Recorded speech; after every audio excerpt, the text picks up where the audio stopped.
orúkọ yín ní bí ìgbé táwa kárìtù mo bá àlá dúró àlá lẹ bá dúró ṣe é màálà ẹ wò ó ṣe é màálà ẹdúró ṣe é màálà ṣe é màálà mo màálà ṣe é ti rí àlá rí Ọlọ́run làlánà. irọ́ àti ìgbéyín débẹ̀ ní ẹ̀ màálà ẹ jẹ́ kí sáré fà láwọn yìí ẹ dúró ẹ máa wojú fóònù mo máa gbé sí mi kì í jẹ́ kó pẹ́ torí TikTok gan láìkì àlá ẹ máa wò ẹ máa rà àlá sí ó máa ṣe wíyà ṣe ń rí ó yá ẹ wà láà bẹ́ẹ̀ àlá àtọ́fẹ́ dé ṣe àti rí. àwùsù bí láì mi ní ṣe tán. eléyìí ń ṣọ́ra àwùsù bí true lélẹ́yìí o àwùsù bí true ni ọjọ́ ẹ̀jẹ̀ bá yín kàfáyà. wọ́n tún kàfáyà. ṣe rójú àlá kòǹgbà ọwọ́ ọ̀tún ẹ̀ méjèèjì tó fi dá dáhùn nìyẹn bó ṣe wà yẹn ó lẹ́nu kò lè sọ̀rọ̀ ó lójú kò fi rí ọ. báwo lẹ ṣe lè convince mi pé àlá nìyẹn. pé àlá nìyẹn mo like yín ṣe ẹ lè ka Quran. mo lè ka ìtumọ̀. ok kí n máa bá yín gbé translation sí. mi ò wá láti ilẹ̀ lárúbáwá náà ìwọ làbọ̀ kákéwú. mọ̀ pé kò sí bí ẹ̀ ṣe fẹ́ ṣe Islam àbí kó kọ lárúbáwá wọ́n fẹ́ kó wa lẹ́rú ni. so ẹ jẹ́ ká ṣe báyìí torí pé ìyá wa inú mi dùn tí n bá rí obìnrin tó bá ready láti learn ṣe understand kì í ṣe èyí tó máa wá tó máa ní nǹkan tẹ́ ń sọ yẹn kíní kan ok ibi Ọlọ́run dẹ̀ ṣe mùsùlùmí kan wà níbí a máa gbé wá fún yín kọ̀ọ̀kan ibi tí mo fẹ́ kọ́ gbé wá ń sìn tẹ́ bá ní pen òun ni ọwọ́ Allah Quran chapter 38 verse 75 ṣé ẹ ti kọ́lẹ̀? 38 verse 75. bẹ́ẹ̀ni ẹ kọ́lẹ̀. so mo máa gbé jáde nísìnyẹn máa kà fún ara yín. Okay sir. Quran chapter 38 verse 75 ẹ kì í ṣú ẹ báyìí kó lè easy. ó yá ẹ wojú fóònù. ó yá ṣe máa kà ẹ kà. ṣe English yẹn náà ni àbí. Ka English àbí èwo lẹ fẹ́. What prevented Philip? Okay. Allah asks, "Oh Iblis, what prevented you from prostrating to what I created with my own hands?" Hands yẹn ọwọ́ mélòó nìyẹn? Ọwọ́ méjì. All right. So kẹ́kàn lè máa get bí Allah ó ní ọwọ́ méjì. Ó ti yé yín? Ó ti yé yín? Yes sir. Ká lọ síbi ẹsẹ̀ Allah. Ẹsẹ̀ Allah ìyẹn wà ní Quran chapter 68 verse 42. Ẹ tún kọ yẹn náà lẹ̀. Quran chapter 68. Okay. Verse 42. 42. Okay. Ẹ̀yin náà lè máa kà ó. Verse 42. Ó yá tún wò. Eka ma. Beware of the day the shin of Allah will be bared. The shin of Allah. Ṣé àmọ́ kan tó ń pè shin? Ojúgun ló ń jẹ́ bẹ́ẹ̀. Ó ti yé yín. Ẹ mọ̀ pé àwọn fúbọ́là tó máa ń gbá bọ̀ yẹn wọ́n máa ń lo kíní kan tó ń pè ní shin guard tó máa fi sí ẹsẹ̀ wọn. So eléyìí ń jẹ́ kó yé wa pé Allah ó ní kíni ó nẹ́sẹ̀. Ṣé ó ti yé yín? Ó lọ́wọ́ ó lẹ́sẹ̀. Ká tún lọ síbi ojú Allah kẹ́ lè mọ̀ pé Allah lójú. Quran chapter 52 verse 48. Quran chapter 52 verse 48. Mo fẹ́ kẹ́ ká tó lẹ́sẹẹsẹ ni kó lè yé yín dáadáa. Verse 48. Àti wà ńbẹ̀ ó yẹ ká. So be patient with your Lord's decree, for you are truly under our watchful eyes. So eléyìí ń jẹ́ kó yé wa pé Allah ní kíni o. Ó lójú. Àbí bẹ́ẹ̀ ni àbí bẹ́ẹ̀ kọ́. So ẹ ti kà ń sìn pé Allah ó ní ojú, Allah ó ní ọwọ́ méjì, Allah ó dẹ̀ ní ẹsẹ̀. Ká tún wá lọ ka hadith kan báyìí. Hadith yẹn sọ yìí hadith ni authentic hadith ni. Sunnah Nisai. Kí n bá yín gbé síbẹ̀. Anisa, yeah. Màá bá yín gbé síbẹ̀ sí wọn bọ̀.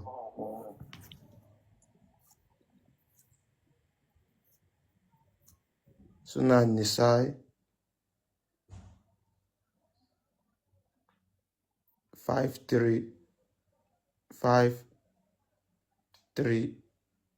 535-379. So ẹ lè kọ yẹn náà lẹ̀ Surah An-Nisa 5379. Ó yẹ ká mà tàbí kí n kàkẹ́ máa tú Okay. kó lè fast yẹn. Only it was narrated from Abdullah ibn Amir that the messenger of Allah said. Ẹ̀tàn Mike, ẹ ti pa Mike o. Okay. Wọ́n ní Abdullahi Shekin. So Abdullah ibn Amir ó ṣàlàyé pé Muhammad òjíṣẹ́ Allah sọ pé, so only those who are just and fair will be with Allah most high on the thrones of light. Àwọn tó ṣe dáadáa wọ́n máa wà pẹ̀lú Allah ní orí àga ìmọ́lẹ̀. Ṣé get? At the right hand of the most merciful, ní apá ọ̀tún Allah. So ẹ continue láti bí torí ó ti fẹ́ débi tí mo fẹ́ kẹ́ ó yẹ ká láti those who are just ó yá.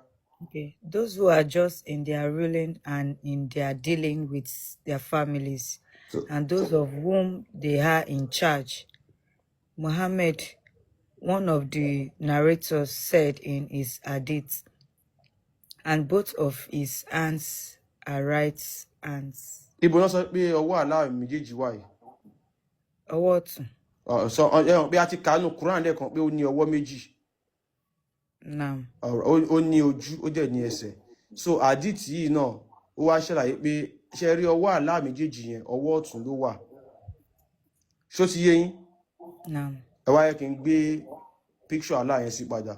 Kẹ́ wá ṣàlàyé fún mi bóyá òun ni àbóhun kan. Tó bá yẹ pé òun ni kẹ́ sọ pé òun ni. Tó bá yẹ pé òun kọ́ kẹ́ sọ pé òun kọ́. Ẹ mọ̀ pé fúnra yín náà lẹ kà. Like báwo lẹ́yìn ṣe mọ̀ pé òun ni?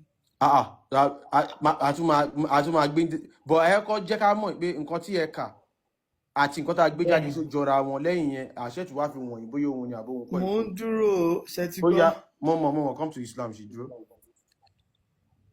Ṣé ti rí báyìí?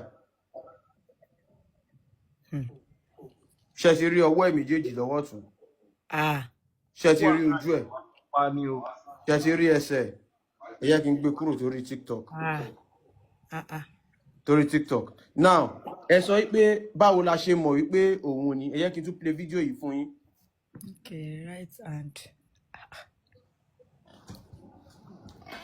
Ẹ jẹ́ kí n play fídíò yìí fún yín.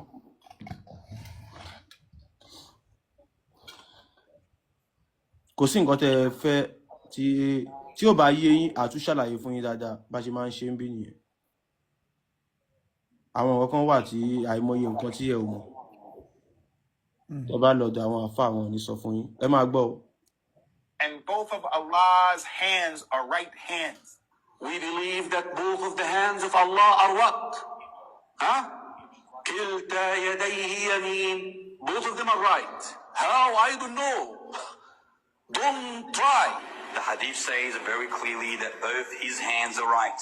So hadith ta kà fún yín ni wọ́n ṣàlàyé fún yín. Allah described in the Quran that he has a face. Allah described in the Quran that he has two hands when he addressed Iblis, Satan. And he told him, what prevented you from prostrating to what I have created with my two hands? So this is what Allah described himself. Allah says in Surah Al-Qalam that on the day of judgment, Allah Azza wa Jal would uplift and show his leg. The Quran says that Allah has one eye, and another ayah says he has multiple eyes. Whatever Allah says, whatever the Prophet ﷺ says, we believe in it and we affirm it without thinking too deeply about the actuality of this action. Now, ẹ wá béèrè pé kí ló tún pẹ̀lú nǹkan tá a ti fi wọ̀nyí yìí mú mọ̀ pé ẹ tún lè máa wò pé okay wọ́n ní kinní kan Allah náwó méjì yẹn àwọn kan lè sọ pé àwọn kan ló máa lọ mọ kinní yẹn torí pé wọ́n ti gbọ́ bí wọ́n ṣe ṣàlàyé Allah. Ìbéèrè sí a máa wá bí yín sìn ní pé kí Islam tó bẹ̀rẹ̀ ìyá wa ǹjẹ́ mọ̀ wípé Allah yìí wọ́n ti ń sìn kí Islam tó bẹ̀rẹ̀ àbí ṣáwọn àfáà sọ fún yín ṣé wọ́n gbé yín débẹ̀? Kí lorúkọ program tí mo bá ra mi lọ́sàn-án yìí? ibẹ̀ mo rí Tifáṣẹ mi ò rántí orúkọ program yẹn ibẹ̀ ni wọ́n ti sọ fún mi pé pre-Islam wọ́n ṣàgbé wá jáde ìyẹn. ẹ ti gẹ̀ẹ́tì ẹ̀ báyẹn àwọn yẹn náà ti try fún yín wọ́n ti jẹ́ kẹ́ ẹ mọ̀ pé. ẹ sọ fún wọn pé tí wọ́n bá ti dàgbàdàgbà tó bá padà kó sínú Islam pé wọ́n máa jóná tó bá ṣe ẹ̀sìn Islam. bẹ́ẹ̀ni so ó máa dá kẹtẹtẹ ya sọ pé ẹ ṣe Islam mọ́ torí ẹni tó bá tún ṣe Islam aláàtún ní dandan o ẹni yẹn máa jóná. so àwádẹ́rẹ́ kí gbọ́n ọmọ Yorùbá wa tó jẹ́ pé iná náà ni wọ́n fi tàn wọ́n pé tó bá ti ṣe Islam ó máa jóná ni kọ́lẹ̀ tètè ya mọ̀ pọ́ wọn máa padà tún jóná. so tẹ́ bá ti mọ̀ yẹn á dákẹ́ ètè fi Islam lẹ̀ ojoojúmọ́ làwọn èèyàn fi Islam lẹ̀ lọ́dọ̀ wa àwọn kan ń sọ níta gbangba àwọn kan wọ́n ń sọ ní DM àmọ́ pé gbogbo èèyàn kan ló láyà. so ẹ ṣe. àti pé a ti tún láti jẹ́ kán mọ̀ gan pé wọn ò ní èrè kankan nínú Islam yẹn rárá torí pé tẹ́ ẹ bá ṣe Islam nǹkan tó ń bá sọ fún yín pé ẹ máa wà àlùjọ náà irọ́ ni ẹ máa wọ náà ni àlùjọ náà yẹn ẹ tún wá bí wọ́n pé kí náà máa fún yín lálùjọ náà ẹ rí báwọn àfa ò lè rí nǹkan kan sọ torí àwọn ọkùnrin kankan lálùjọ náà àwọn mùsùlùmí hòtẹ́ẹ̀lì ní àlùjọ náà àwọn mùsùlùmí wọ́n máa fún ọkùnrin kankan ní 72 wives ẹ̀yin obìnrin ẹ lè gẹ́ẹ̀tì kankan bẹ́ẹ̀ ni 72 virgin but ẹ̀yin obìnrin àwọn àfáwà ṣé wọn fáwọn náà láyè ká sọ̀rọ̀ jẹ́ àbí. ẹ yẹ ká tù pẹ̀lú ìyàwó ẹ̀yin àtolówó kó máa sọ̀rọ̀ èmi mo máa attend sóbìnrin. ms bàbá ẹ jẹ́ kí ìyá mọ̀ pé ànábì fẹ́ Aisha lọ́mọdún 6 ó dẹ̀ bá sùn lọ́mọdún 9. okay now ìyàwó tún nìyẹn wà ṣé ẹ mọ̀ ni àwọn mànà bí wà kí ló lè tó báyìí. àwọn àbọ̀ decline wọ́n sọ pé rárá kò rí bẹ́ẹ̀ like mo ti bẹ̀rẹ̀ like 3, 4, 5 places. irọ́ ló ń pa fún yín irọ́ àwọn afáwò. wọ́n ní ṣe possible pé kò possible. ó fẹ́ lọ́mọdún 6 náà ó jẹ́ fàájì ìyá lọ́mọdún 9. ọ̀rọ̀ yẹn pọ̀. ìyàwó àgbàtẹ́níyàn ò ṣeé ṣe èèyàn tó bá òkú sùn èèyàn tó gbá ìyàwó ọmọ ẹ̀ tó gbàtọ̀ èèyàn tó bá ẹrú sùn ó mú òkú ó bá sùn ẹ wá ń lọ́mọdún 6 ò ṣeé ṣe fún yàn tó lè mú òkú tó ti kú tó dẹ̀ ń gbádùn òkú yẹn tó ń yàtà yàlà èèyàn tó wọn àlùjọ̀nú bá sùn àwọn àlùjọ̀nú fún ní wheelbarrow style tó ṣe yàlà so ẹ wá ní kò lè bọ́ ọmọdún 6 sùn àyàwó ẹ̀rí wà ńlẹ̀ ibi yẹpẹ̀ ń bí báyìí.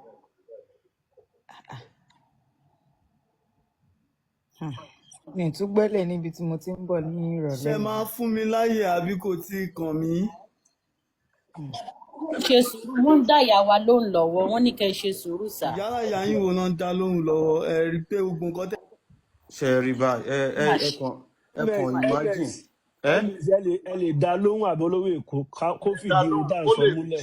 ẹ jẹ́ kó o sọ̀rọ̀ torí ìyá wa tó wà ń bí yẹn so ẹ lè gbóhùn sókè come to Islam so ẹ sọ sí gbogbo ọ̀rọ̀ tí wọ́n sọ lẹ̀ yẹn bí àwọn obìnrin ṣe máa jóná obìnrin ò lérè ní Islam báàlà ṣe jẹ́ ṣìgìdì so ẹ lè sọ sí gbogbo nǹkan tí wọ́n ti sọ ó dẹ̀ pé wọ́n dẹ̀ sọ̀rọ̀ Aisha náà wọ́n lọ́wọ́ fẹ́ lọ́mọdún 6 so ẹ lè tọ́ọ̀ṣì gbogbo ẹ̀ tẹ́ bá lè tọ́ọ̀ṣì ẹ̀ pẹ̀lẹ́ ẹ ṣe. okay so nǹkan tí mo ní láti sọ number 1 náà wípé okay ẹ jẹ́ kí n kí ẹ kálẹ́ so. ẹ má bú èébú ẹ defend Islam ni ẹ jọ. mi ò bú èébú rárá mi ò bú èébú. èébú bọ̀ àkànfẹ́ wo bẹ̀ gbàtẹ́ máa sọ̀rọ̀ lẹ́ẹ̀kan ẹ ní yàrá yà yín wò bọ̀ àwọn ò ní bá yín sọ̀rọ̀ ọ̀rọ̀ yẹn ẹ tẹ̀síwájú. ẹ máa gbọ́ ẹ ní sùúrù. ẹ máa gbọ́ nǹkan tí wọ́n ti sọ ẹ kàn sọ sí tẹ bá ní ẹ̀rí pé kò rí bẹ́ẹ̀ kí náà yín létí kí wọ́n sọ wọ́n ní gbogbo Muslim. ẹ má wọrẹ ẹ jẹ́ kí n máa ṣẹlẹ̀ ọ̀gá bí mo ṣe rántí. mo fẹ́ sọ torí àwọn tó bá ìṣẹ̀ wọlé wọ́n ní gbogbo Muslim máa jóná wọ́n ló fẹ́ Àìṣà lọ́mọdún 6 wọ́n ní Allah èrè ni pààlà ò kì í ṣe Ọlọ́run Elédùmarè wa pẹ̀lú àwọn ọ̀dí Ọlọ́run Elédùmarè wa tíyàn bá ń ṣe Ọ̀ṣun tó bá lóun ò ṣe mọ́ kò ní kí wọ́n pa Allah lẹ́ni tó bá ń ṣe Islam tí ó bá ṣe mọ́ ní kí wọ́n pa Allah lẹ́ni tó bá jáde tí wọ́n bá mú ní kí wọ́n gé ọwọ́ ọkùnrin àbúbìnrin nílẹ̀ wa Ọlọ́run Elédùmarè kò bá wà sọ gbogbo nǹkan yẹn so ẹ fún wa lẹ́rìí pé nǹkan tí wọ́n sọ kò rí bẹ́ẹ̀ ẹ ṣe. okay number 1 náà ni wípé Allah Ọlọ́run ọba tí mo sọ̀rọ̀ ẹ̀ fún yín yóò ti yé yín Ṣàngó yín Ọya Ọbàtálá gbogbo wọn lápapọ̀ mo sọ kínní tó ẹ̀mẹ́ta fún wọn sìn mo ní nǹkan tí wọ́n sọ ẹ sọ sí ẹ ti sọ nǹkan míì tí wọn ò bá yín sọ nígbà tí ms ń sọ̀rọ̀ àti ìyá Pretty Damsel mi rò bóyá wọ́n ti sọ nǹkan tó jọmọ́ nípa ilẹ̀ Yorùbá nǹkan tí wọ́n sọ wọ́n ní kẹ́ ẹ sọ sí ẹ ti ń sọ nǹkan míì nǹkan tá a máa sọ ló wà lọ́rọ̀ yín gangan nìyẹn ẹ fún wa lẹ́rìí pé Muslim ò ní jóná ẹ fún wa lẹ́rìí pé Muhammadu kò fi Aisha lọ́mọdún 6 ẹ fún wa lẹ́rìí pé Allah kò kí ń ṣe ère lásán lásán ère tó lẹ́nu tí ò lè fi sọ̀rọ̀ ère tó lójú tí ò fi ríran nígbà tí wọ́n fún Muhammadu májèlé kò lè pé Jubril wọ́n ti ń gbé májèlé bọ̀ fún Muhammadu má jẹ́ kó jẹ́ o so Allah lójú kò fi ríran ó lẹ́nu kò fi sọ̀rọ̀ ìyẹn là á ní kẹ́ sọ fún wa pé ṣé ère lásán lásán ni Allah ẹ ti ń sọ nǹkan míì.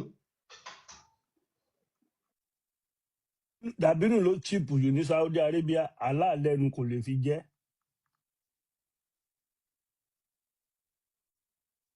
àwọn èèyàn ló máa ń mu àwọn èèyàn bá lọ Mẹ́kà ẹ̀mọye tó máa ń kún lọ́dún ni ó máa ń pa àwọn ọlọ́dún máa ń mẹ́jì energy drink ẹ nìyẹn.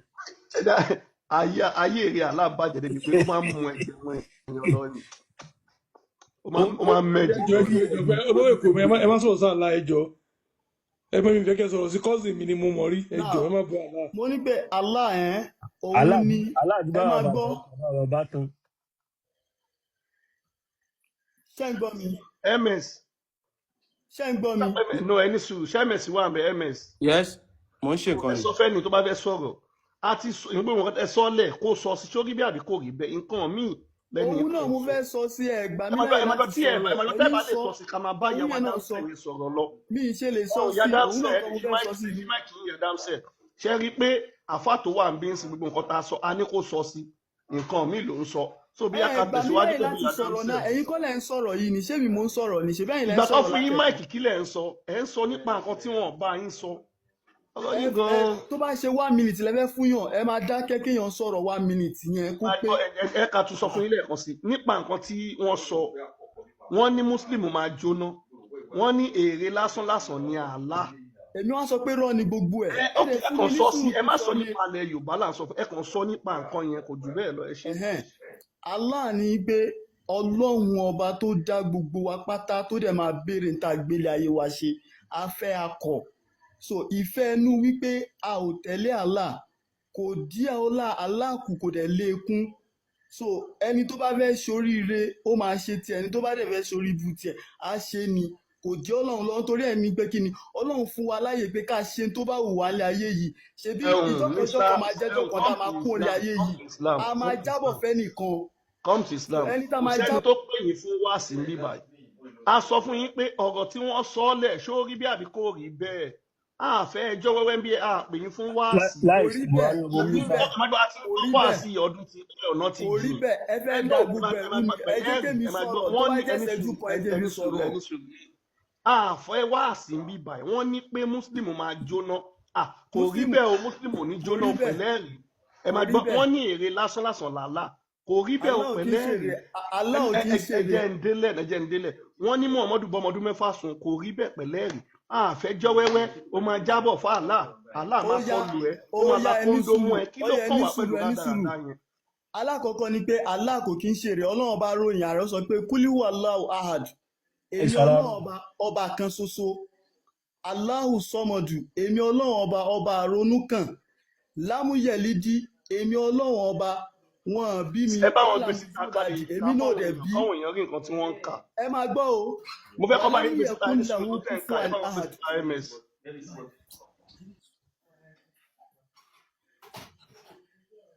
ó yá ṣe fẹ́ bá mi gbé síbi kíní kan ni.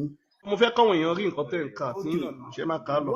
walam yakun lahu kufuwan ahad ọlọ́run yẹn wá sọ wípé làákàyè tá a ṣe fún yín bó ti léwu kẹ́ fi ro nǹkan tó ẹ lè róró débi pé kẹ́ wá sọ pé yes exactly bọ́lọ́wọ́n bá bó ṣe rí gangan. ms ẹgbẹ́ sílẹ̀ ká sọ nǹkan tí wọ́n kà yẹn fáwọn èèyàn.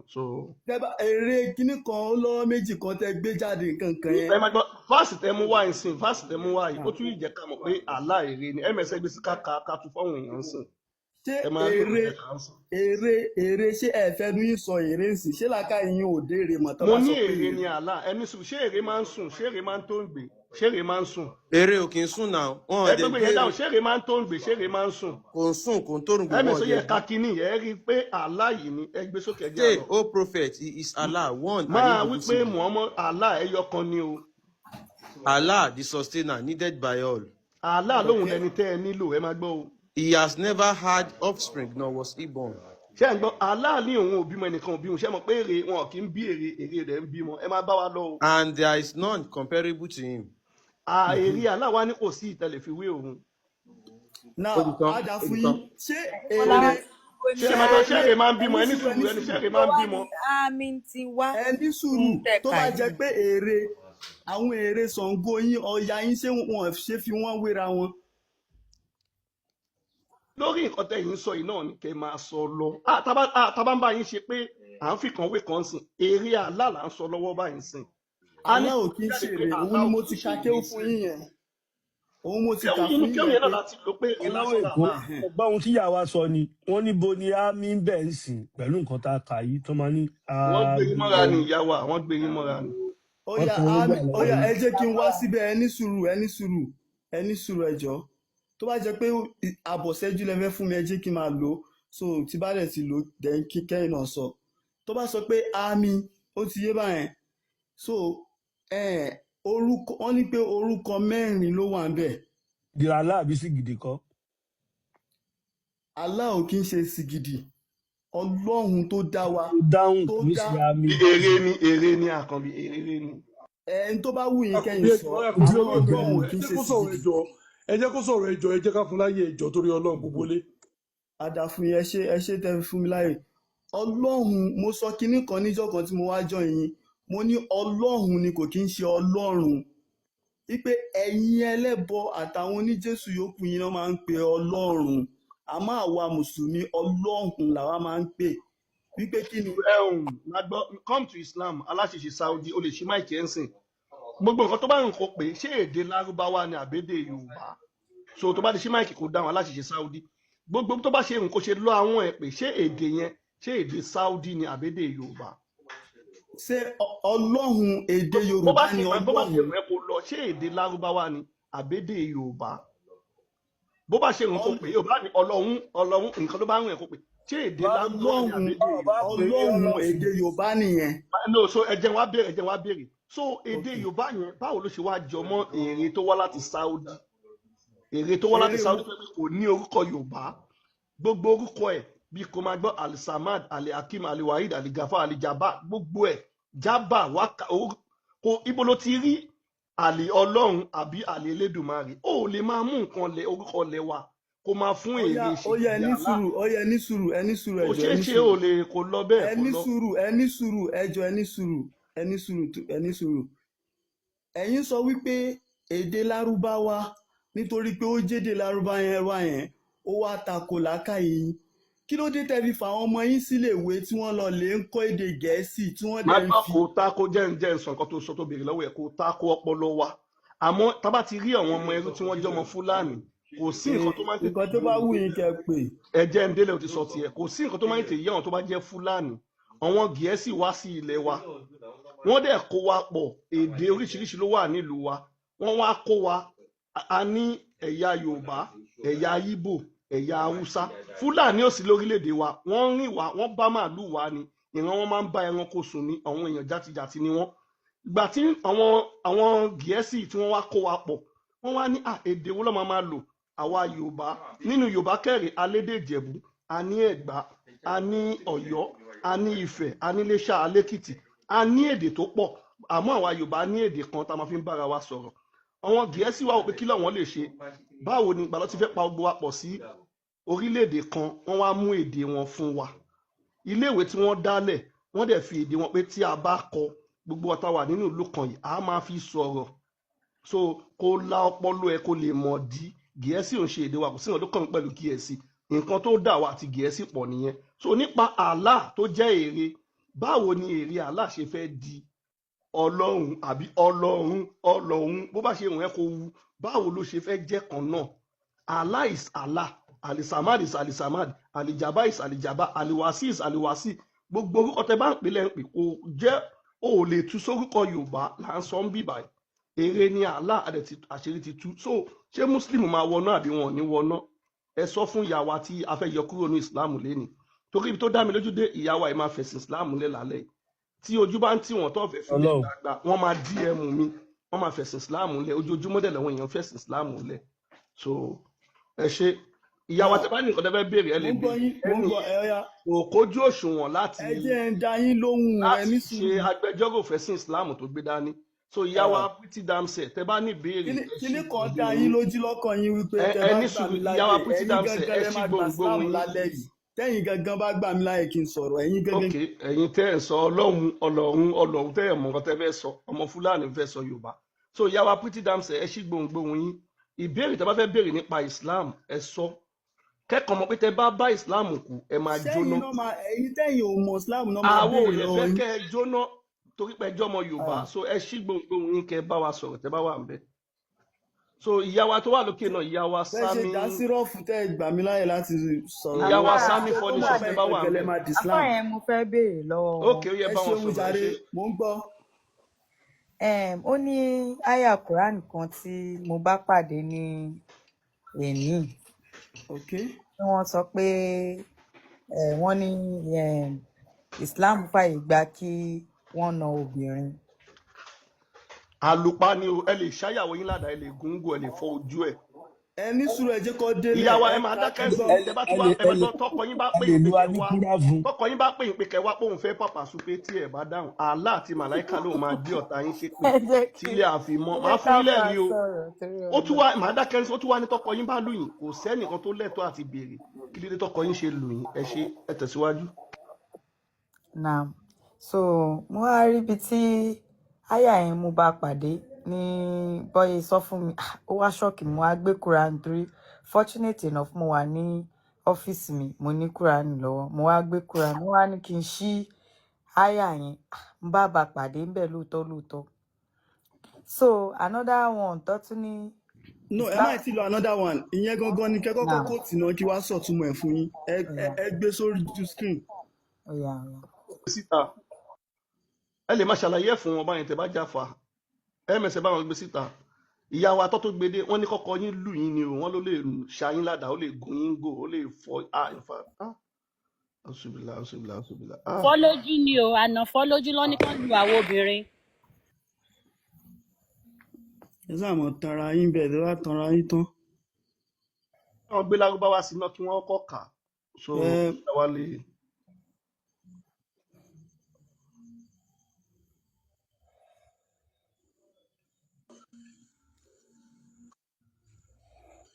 Ó yẹ ká ti dé 1 million ẹjọ́ by this lákòókò yà máa ti ń débẹ̀ ẹ bá wa gbọ́wọ́lé power para yín ẹjọ́ ẹ máa tẹ̀ bí ìgbà tẹ́ fẹ́ fọ́ ojú àlá ṣẹgbẹ́ ẹ máa tẹ fóònù yín bí ìgbà tẹ́ fẹ́ fọ́ ojú àlá ṣe mọ̀ pé nínú Islam àlá kò fọwọ́ sí fóònù tẹ́ ń lò yìí kò dẹ̀ fọwọ́ sí íńtánẹ́ẹ̀tì àwọn ẹlẹ́bọ ló ṣe ẹgẹ́ àwọn China àwọn ṣe Muslim ẹ tẹ̀ bí ìgbà tẹ́ fẹ́ fọ́ fóònù ẹ fẹ́ fọ́ ojú àlá ẹ ṣe. náà mo rí nǹkan tó wà lórí ibẹ̀ yẹn mo rí àrìjálù kọ̀wàmúnà alànìsáyí bímọ fọ̀dálìnàlọ́ ba'dahum ala ba'd. nǹkan tí Quran sọ báyìí tó bá wù yín kẹ́ tẹ́tí yín lẹ̀ tó bá dẹ̀ wù yín kẹ́ má tẹ́tí èmi máa kà straight fún yín. So Quran Èmi nǹkan tí Quran sọ fún yín báyìí ẹ listen carefully if it is 1 minute you want to give me let me use it. Ọlọ́run sọ pé àrìjálù kọ̀wàmúnà. hold on ẹ come má back to jẹ́ Islam kó dàbí hold on pé no jàre ó jẹ́ wà hold on no violence. tó Èmi bá mo bá àwọn béèrè èèyàn sọ̀rọ̀ question. try má máa bú àwọn èèyàn sọ̀rọ̀ bí ẹ tó bí ọmọ tó Islam lẹ́kọ̀ọ́ ni. ṣebí Islam is peaceful.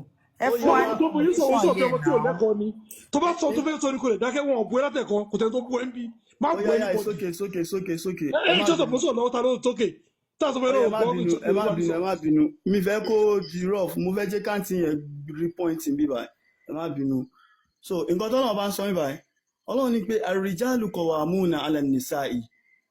Ọlọ́run ní pé àrìjálù àwọn ọkùnrin ẹ̀yin àwọn ọkọ ẹ̀yin tẹ́ jọ́kọ kọ̀wàmúnà alànìsáyí a fi ń ṣe olórí fún àwọn kíni àwọn ìyàwó yín fún ìyàwó yín olórí ní pé kíni níbà pé kíni nǹkan tí wọ́n máa jẹ ọkùnrin ò ní wà nílé láàárọ̀ kóbìnrin máa wá lọ bíṣẹ́ wípé nǹkan tọ́mọ tíyàwó máa jẹ ọkùnrin léegun 9 obìnrin ò ní tó bẹ́ẹ̀ so gbogbo àwọn nǹkan yẹn olórí pé kí ni láti mójútó wọn láti provide nǹkan tó máa jẹ fún wọn àrìjálù qawwamuna 'ala nisa ọlọ́run ní pé kí ni ẹ̀yin ọkùnrin la fi ṣe olórí fún ẹ̀yin obìnrin náà ọlọ́run á sọ pé bima fọ̀dálọ̀ lọ́wọ́ lórí pé kí ni fọ̀dálọ̀ lọ́wọ́ lórí ọlá táwa ọlọ́run ọba tá a ṣe fẹ́yìn ọkùnrin pé kí ni ẹ lè ṣiṣẹ́ jù wọn lọ.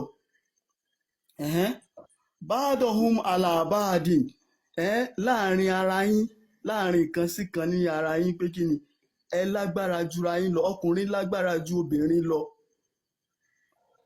wabima anfaqa min amwalihim àti níbi àwọn nǹkan tẹ́ ń ná nínú àwọn owó yín. fasalihatun qanitatun ọlọ́run bá sọ wípé tẹ bá máa yàn nígbà tẹ bá fẹ́ fẹ́yàwó fasalihatun ẹ fẹ́ ọmọlábí salihatun tó dáa qanitatun tó níbẹ̀rẹ̀ ọlọ́run ọba hafizatil ghaibi ẹni tẹ́ ẹ máa fẹ́ kó jẹ́ kí ni hafizatul ghaibi kó jẹ́ ẹni tí ó lè sọ́kọ ọkọ nígbà tí ọkọ ò bá sí nílé. Quran ló ń sọ̀rọ̀ yìí ló ṣe dédé làákàyè tí wọ́n máa gbé làákàyè ilẹ̀ yìí náà.